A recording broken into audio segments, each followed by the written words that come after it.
Welcome back to the Layman's Law School, where three Southern gentlemen lawyers sit around and discuss the legal issues of the day and try to explain things in terms that everyday Americans can actually understand. Welcome back, gentlemen. How are we doing? Doing well, doing well. We missed y'all on the last podcast. I bet you did. Well, I mean, sometimes we have to take a little break. I understand. A break from life, a break Heavy from lifting. everything. You know, we do all the heavy lifting. So, you know, we enjoyed our time off, that's for sure. Good. Well, I'm glad. Well, we'll go ahead. Yeah. I'm not going to forget Here this you go. time. Here you go, Chase. Go ahead and I was Listen, going to say, are we going to address the elephant in the room? Yeah, yep. These All right. So, icy cold beers in front of that's right. us? So we've had a long, productive week. Helped a lot of people, and I have to give a special sort of shout out and a toast here to Shawnee, who actually went into the courtroom this week, represented a family, and got an excellent verdict. Excellent verdict. So. Well, thank you. Yeah, it was a pleasure to represent them, and I'm glad we got an excellent result out of it. Yeah, it was fun to watch, man. It was fun to watch. I've seen you do it before, but you know, actually seeing it from start to finish, it was a lot of fun for me to sit back there because I didn't really have to play the game. Let's be clear, start to finish. Oh yeah, what time did you get there? Yeah, I mean, the court started at 8:30. Yeah, what time did you actually get there? I got there at 9:30. I miss didn't want to be anything. there for the whole. You didn't miss anything. The judge talking to the jury, and y'all. I knew you can pick a jury. That's fine. I wanted to see the openings and the closings. And And stuff like that, our great paralegal was like, I thought you said Chace was coming. I was like, he'll be here. Don't worry. He's coming. Yeah, He's yeah. coming. Might be lunchtime, but he'll be here. He's That's coming. right. I'm coming. Yeah. You can count on me. Well, today we have a topic that's in the news, and I think Reid's gonna present it here. Sure. So I know everybody's heard, you've heard, but I know you hadn't really looked into it, but it's Michael Oher and Shawn and Leanne Toohey. And for folks at home, that is the family and man that was portrayed in the movie Blindside with Sandra Bullock, won an Academy Award, I think it was 2009. So everybody great movie. Great movie. But everybody kind of knows the story, and there's been some kind of bubbling rumors throughout the years that Michael Oher was not happy with how he was portrayed, but that was kind of more to do with you know, how they said he didn't play football until they met the Tooheys, and you know they made it more dramatic for the movie when Michael Oher said, you know, he was already an All-American high school player when he moved in with them. So I mean, he knew football, but that's what he was upset about. But now he has just filed a petition to end a conservatorship. And he's claiming, Michael Oher's claiming, that he just found this out in February of 2023, that instead of being adopted, as the Tooheys had claimed, that the papers that he signed were an actual conservatorship because he was over the age of 18. Now, this is the rule, not the rule. This is what Michael Oher was told by the Tooheys, that essentially he wanted to go to, I think it was Ole Miss, and Shawn Toohey is a booster for Ole Miss. So if Michael Oher is living with Shawn, then that's a violation of the NCAA rules. Sure. So Shawn said, listen, we want to adopt you, but you're over the age of 18. We can't adopt you, so we're going to do a conservatorship. That way you can live with us and you won't be breaking any rules. That's what Shawn Toohey is saying. And Michael Oher is saying that they never told me it was a conservatorship. They told me it was an adoption, and now it's just a conservatorship. And essentially, you know, the Tooheys have taken his money and taken his rights and this kind of thing. So just from the basic, you know, what's an adoption versus a conservatorship? Like, give me tell me a little bit, or tell the folks, like, what's the difference in that anyway? Sure. And this varies slightly from jurisdiction to jurisdiction. Adoption's pretty ubiquitous, goes across all jurisdictions about what the rights are. But when it comes to conservatorship, it tends to be a responsibility that you have to care for someone in a financial healthcare and kind of support type of role. This will be like a disabled adult, that type of thing, somebody with special needs that you're looking after. Your grandmother or grandfather can't manage their funds anymore because they have dementia, that type of thing.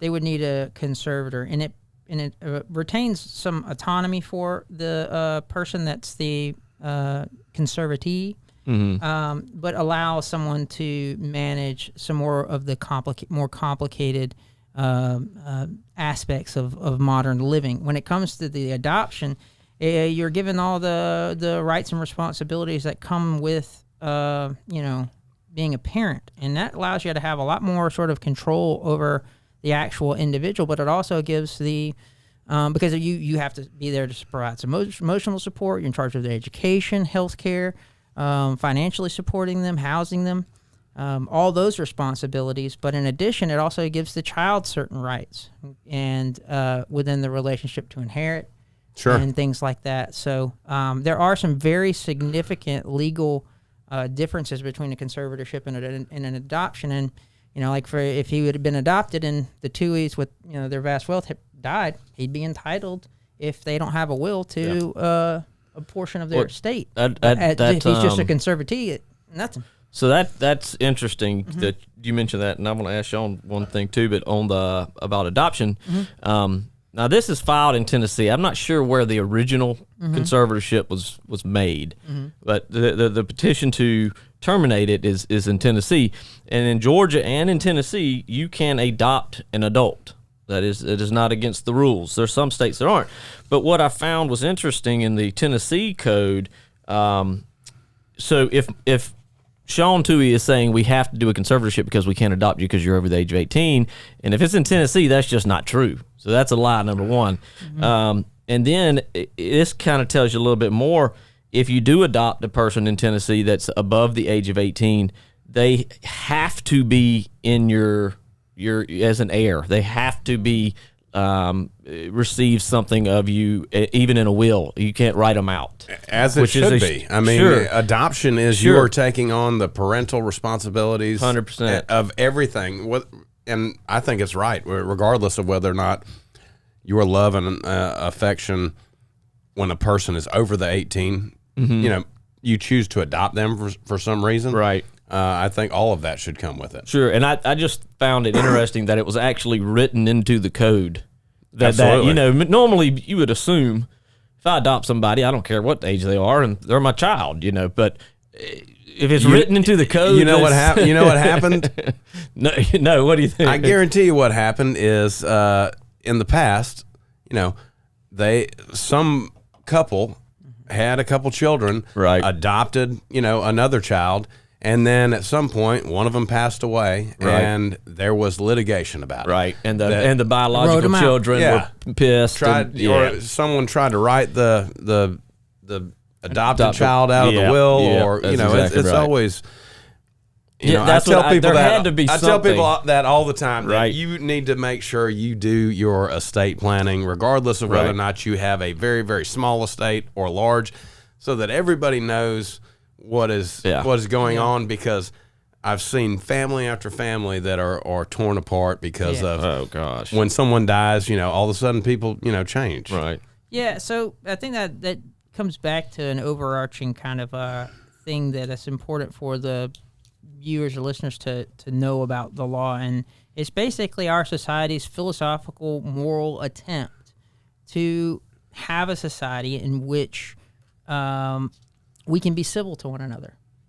And this civil area of the law, when it comes to probate, this is an area that we have long recognized as causing contention, cause a breakdown of families, unless it's handled in a particular way, right? And I think that kind of statute is probably pretty wise in that, it makes it so that it's not something that anybody can fight about.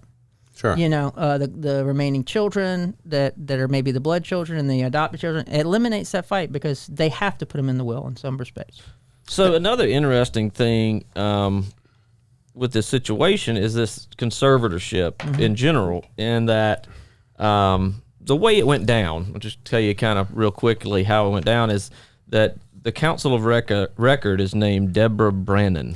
And Deborah is super, super close to the Tuohys, where they even call her Aunt Debbie, right? And so it's a very, very close relationship. That's not to say anything nefarious is going on, but it certainly raises some eyebrows for the next part. It always brings drama to the story, absolutely, at least, of course. But I mean, and I read that earlier or heard that on the news about that particular attorney, and I just always think about it. I'm like, yeah, if I had a great friend in the legal profession that, does estates or conservatorships or family law, that's the person I'm going to call to help me with my family law issue, because that's the person I have a relationship with. That's the person I trust.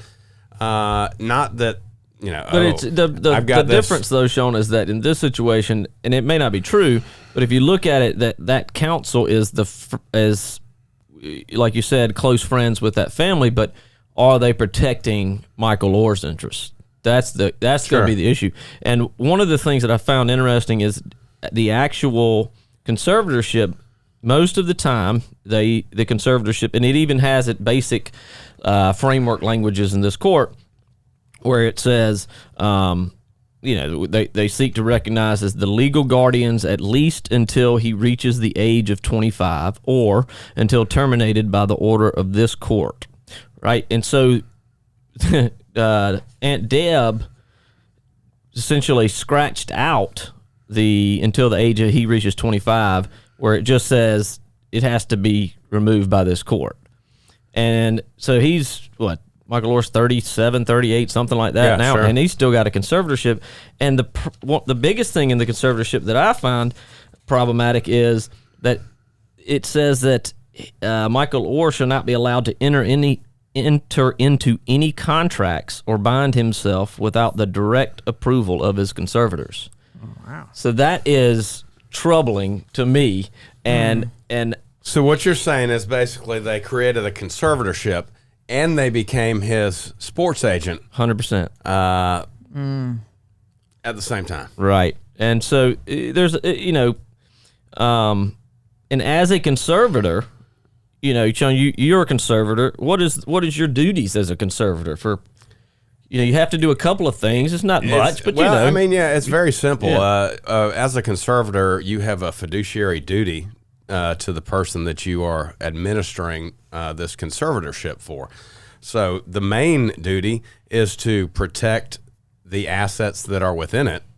And obviously, in the case of just money, try and at least grow it. You don't want money sitting there that could have been making a little bit of interest, sitting there and losing money. Right. You have to do some. And sometimes, if you're caring for someone, you have to spend money for them. Sure. But you have to keep track of it. Sure. You have to there's some reporting requirements. You report with the court on an annual basis that, these are the assets. It keeps a running record of these are the assets, beginning assets at the beginning of the year, ending assets.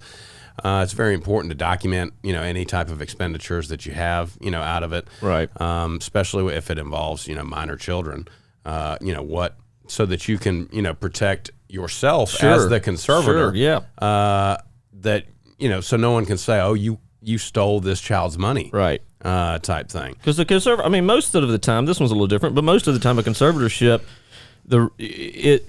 it's not just to hold the money forever. It's to spend that money and use that money for the benefit of that person. So, when you're reporting, if they needed, a car to get to work and you bought a car, you would show that on there.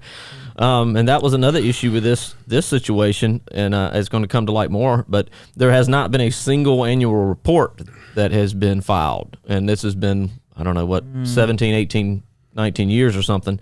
More than that, actually, but not a single one. So, and Michael Oher received zero money from the Blindside, the movie. And here's another thing. Allegedly. Here's another thing that I found very interesting. And I want to hear y'all's legal analysis of it. So, all right, he's in a conservatorship. Michael Oher is. And let's say that conservatorship was on the up and up and that Michael Oher knew what he was doing and signed it and everything's fine. Hypothetical. This is true. He sold his life story right. He signed a life story right agreement with Fox. Now, Michael Oher did not sign that. The Tuohys signed that. The conservator, and it basically gave unconditional and exclusive right throughout the world to use and portray Michael Oher's name, likeness, voice, appearance, personality, experiences, incidents, situation, and events taken from Michael Oher's life. So my question, I guess, would be, it just doesn't smell right legally that you have taken somebody's likeness, their image, their person, and that person didn't ever actually agree to that. The conservator agreed to that. How would that? I mean, this is, we're not experts on this field, but how do y'all think that would play out? All right. So first, I want to go back a little bit because I think it's important in answering your question. Okay. All right. Everybody hears the idea of fiduciary duty, or the term or phrase fiduciary duty, and they have their own understanding of sort of what that means. It just means I'm supposed to look out for somebody, and that's I'm supposed to really take care of them.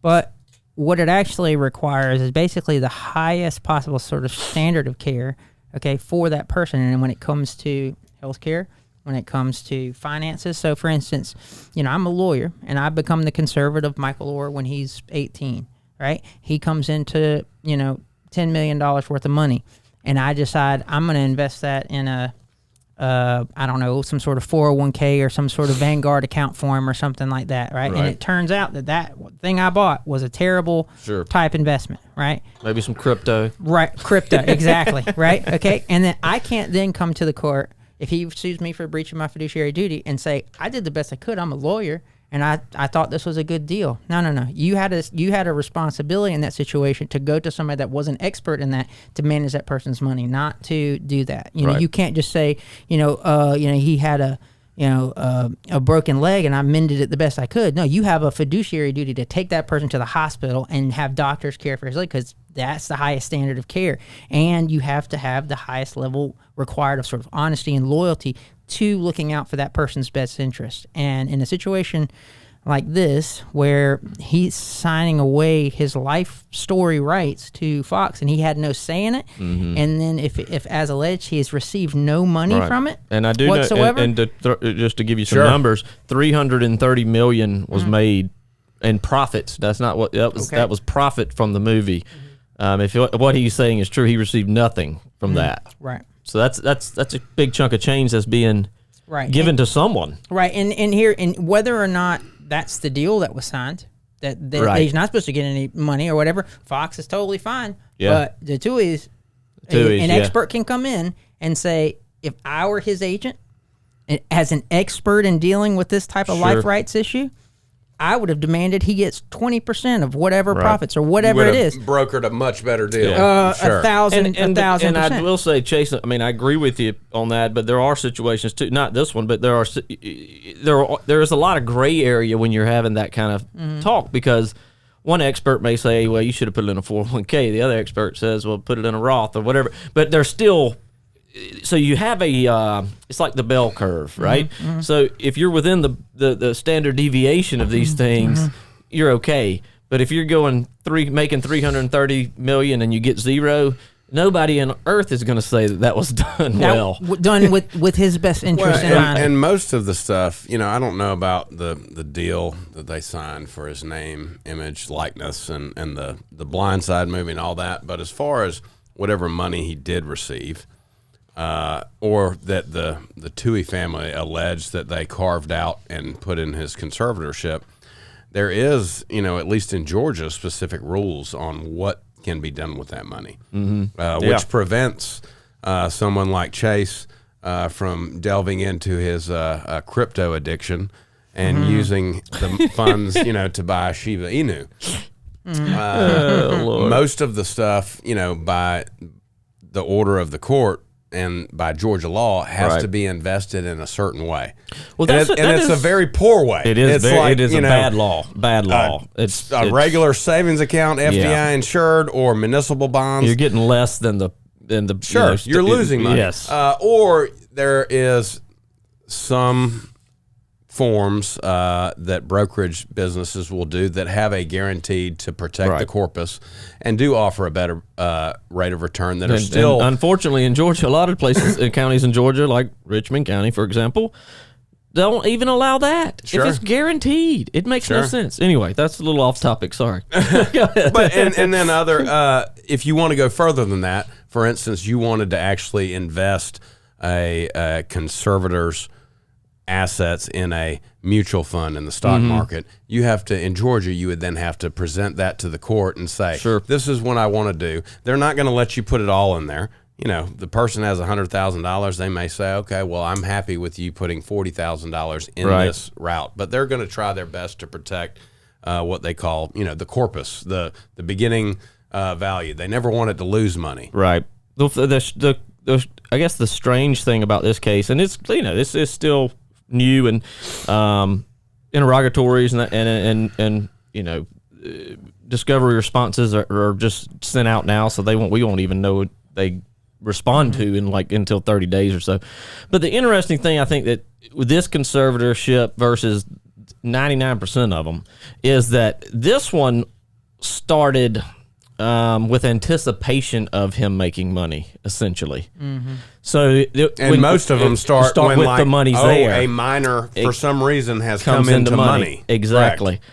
But this one, so that's what I think is interesting, is that you're talking about, when I say you, I mean the Tuohys and the courts are going to have to decide. They didn't mismanage funds, but they mismanaged the opportunity to get funds. You know what I mean? It's not what they spent or what they did. It might have been, well, you got all the money for this thing, and Michael Oher didn't get anything. Like this, it didn't go into, but that's the contract. That's what the contract says. So, I don't know. That's what I find interesting, and I'm really interested to see how it turns out. And you know, the truth always lies in the middle too. There's obviously Michael Oher is no saint. He has they have text messages showing that he was kind of blackmailing them back in 2020, saying, if you pay me X amount, then I'll be quiet. So it's going to get more and more dirty. And some of the stuff that I've seen in the news was, you know, that he's previously written a book about this. Right. He's previously acknowledged that he was in a conservatorship and not adopted. Yeah, the February 2023 is a lie. The movie itself, if you watch the movie itself, Leanne Tuohy in the movie at least portrays to her friends that it wouldn't make sense for them to adopt him right now. Right. And then they do something else.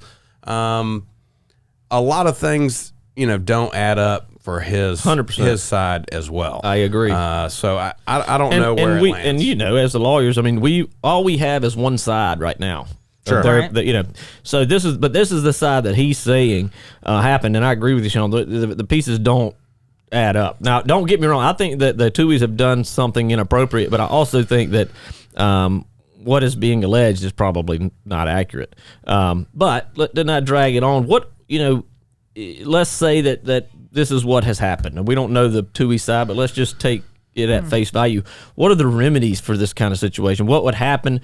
How do you determine it? You know, they're seeking punitive damages, but how would you think about calculating what he's owed from the Tuohys if they did, you know, this conservatorship without his knowing and signed away his likeness and all that? It's going to take a lot of experts, and it's going to eat up a lot of money. I mean, that's all there is. I mean, obviously the disgorgement or taking the money away. Do you think the Fox contract would be canceled?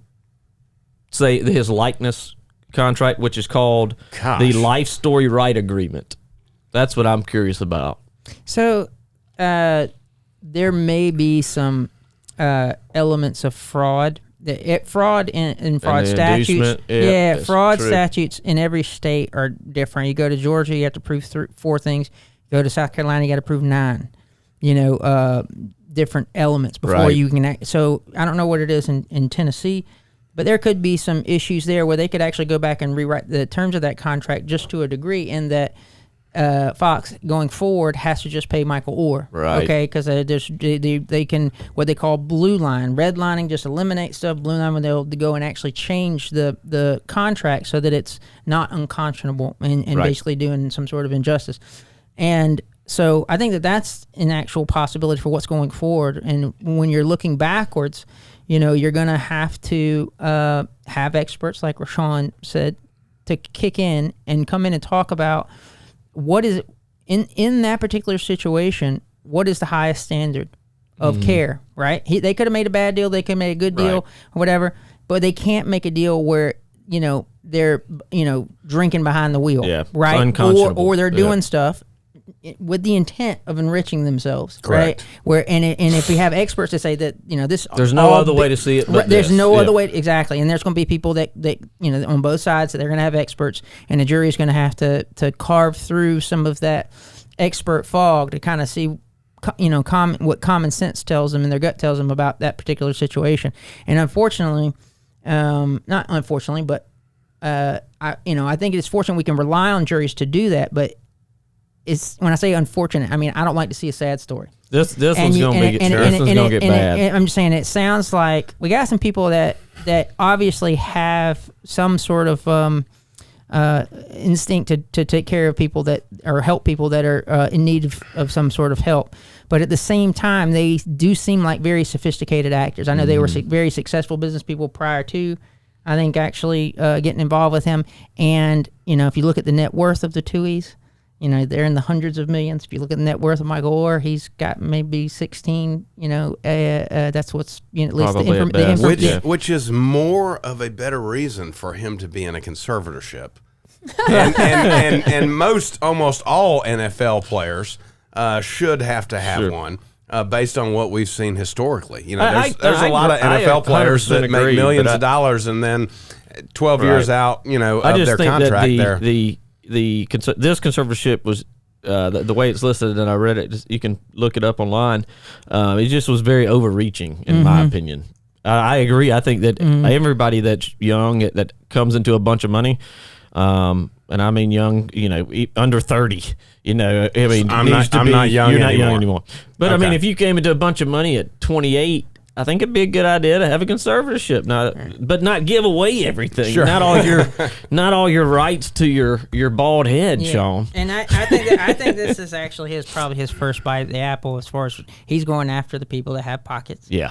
Right, and the people that are probably the most culpable, if they did what he's alleged, the most responsible for causing the damage. But there may, in fact, be some other parties out there that owe some of the responsibility here, and unfortunately it would probably, in my opinion, be Aunt Debbie. Yeah, I think Aunt Debbie's going to be tied up in this for a while. She would have a responsibility every year. Yep. Or the conservatives, she would have some duty to insist that the conservatives, the probate court would have a responsibility to insist that the conservatives actually produce an inventory of the money that they're managing, how they're managing the stuff that's come in.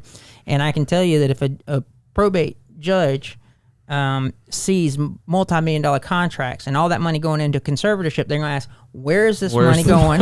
How is it being invested?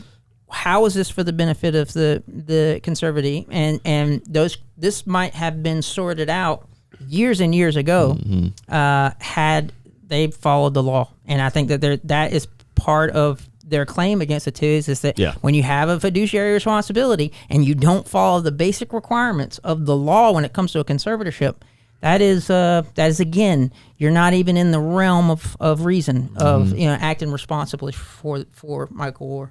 So, well, that's all we got so far on this case. I just want to mention one interesting aspect of this before we close it out, is that all of this comes on the heels of Mr. Oher coming out with his second book. So the timing of it, the publicity generated as a result of this lawsuit and things like this, that's something that you have to keep in mind as well. Yeah, I agree. I mean, without question, I think that Michael Oher's got a lot of blood on his hands as well, and I just think it's going to get really, really messy. I can just see it just from what I've read, and it's the early stages. I think this thing's going to get really ugly, and I'm not hoping for that, but I think it's just going to get ugly because it's already their own, newscast, broadcast, Barstool. Everybody's talking. Sure. And like you said, Shawn, Oher has some history that doesn't really add up from what he's saying, and it's some stuff like I just found out in February of 2023, where you have direct evidence. You wrote your own book that said you knew you were in a conservatorship. Right. So that's pretty damning. But anyway, we'll continue. Maybe we'll have a follow-up after some more stuff comes out, but because I do think this is going to be, especially when they get those reports in, how the money and how the conservatorship did per year, it'll be very interesting to maybe look at some of those financials. So maybe we'll do that in another episode. Love to. Yeah. All right. Well, that's going to do it for us today on the Layman's Law School. Thank y'all very much for tuning in. We'll see you next time.